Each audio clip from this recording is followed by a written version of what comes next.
we're going to be working on our short vowels, right? And our long vowels. Okay, what letter is this, Miracle? A. A for apple. Apple. Good. What letter is this? E for Elephant. Good. What letter is that? Y for No, not Y. I for inchworm. Inchworm. I. O for Ostrich.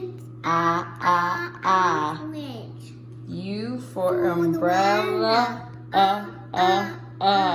Good. And then we have our long vowels. What letter is this? A for nut. No, A for acorn. And that just says A, because it's our long vowel, huh?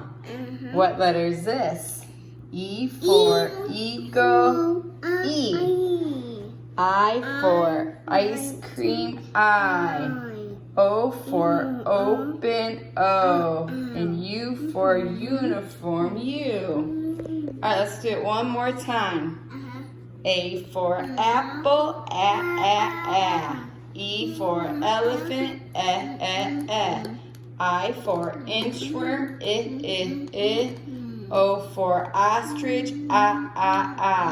U for umbrella. Long vowels. A for acorn. A. E for eagle. E. I for ice cream. I. O for open. O. U for uniform. U. You wasn't very loud today. Are you being bashful today? And today you make that so good. Because you're too busy with your sucker. All right, well, tell everybody goodbye and have a good day. Goodbye, have a good day.